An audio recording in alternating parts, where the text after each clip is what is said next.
of cashthechaos.com. Jay, of course, has been for a few months cautioning, sort of advising caution, saying that lower levels are coming, and that view has been working out very well. Jay, good to have you back on the program. Thanks very much. What's the view? I mean, the budget day low is gone, and we are now treading water much below those levels, right? I mean, yesterday the market made a low. We saw a decent pullback, but well, today, boom, that went. New low, 17,255. What's your sense near term? Yeah, thanks for having me on the show, Prashant. See, the markets have clocked 9 sessions of close below its open. So we got nine red bars, and 8 sessions of close below the previous close. So from the extreme short term, there is a bounce that's due. But all these bounces are likely to be extremely short-lived. I see the markets not going beyond 17,600, 17,700. And what has happened is the fall has actually broadened in the market.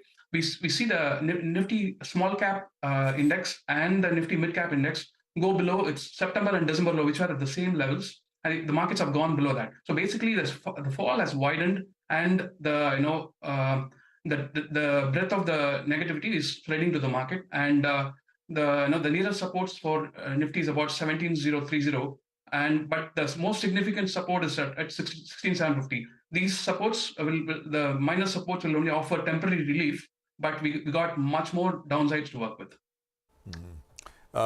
When you say a bounce, not a tradable bounce, you said very short-lived, so not a tradable bounce?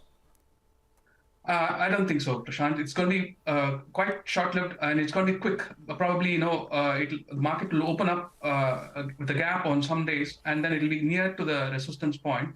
So, it may not be tradable bounce, but it's for a person who's having a 1 to 2 day swing trading objective, it might work out for them. Are you sensing strength in the banking space?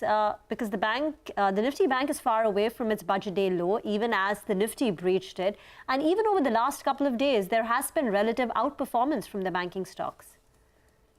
That's right. From the very extreme short term, Rima, it's showing signs of strength, but don't be beguiled by it. It's actually hiding something very important. The India 10-year bonds is set to crash to fresh 52-week lows. If you see the bond yields, it's at 7.4, and we're going to see a cross about 7.8, 7.9 pretty soon, and that's going to have a big effect on the banks. So the short-term supports are about 170 to 38,110. So that's where this market is heading, and I would believe this is a short-term trap for the traders who are thinking the Nifty Bank hasn't broken the budget day low.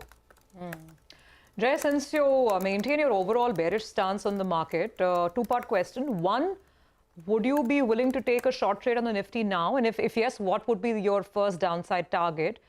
And two, in terms of individual stocks, what would be your prime shorts? Yeah. Taking a fresh shot at this level is a bit late. So I will wait for the markets to bounce somewhere close to 17,600, 17,700. That will be the fresh entry point or a place to add.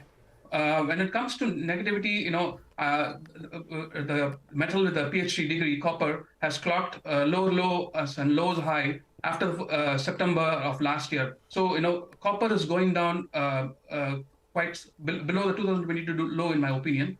So, I'm bearish on the metal space, particularly copper-related names. So, Hindalco is one such one. And, if you look at the charts of Larsen and Toubro, it's shaping up to be a head and shoulders stock. So once the stock goes below 2080, that will activate the head and shoulders pattern, and the objective will work out to somewhere close to 1800. So I'm from the frontline name, I'm negative on these two. And I think SBI and ICICI will also follow through later on. I've mentioned that the previous weeks, but on a fresh basis, Hindalco and Larsen are the ones which are looking negative at this point. Okay, fresh negative at this point. The IT services index is something that you've had a view on, and undecided on that one? Waiting for the index to give you a signal, Jay? Yeah, see, I've been bullish on the mid-cap names like Persistence, which has gone to record high, and I've also been bullish on Coforge, And as long as it stays above 38.50 and crosses the recent swing high before the negotiated block deal, I think it has potential to still go back to record highs. But the frontline names are the ones which are causing worries. So Wipro, Infosys, and TCS, they are not looking so positive.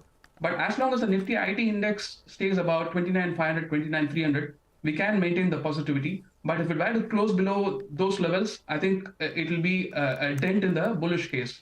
But as long 27,900, that will bring in much lower levels for Nifty IT index. So watch out for what happens in the next couple of weeks. It's going to be pivotal days for the Nifty IT sector. It's been a slight outperformer, but if 27,900 goes, that will also fall into the negative territory.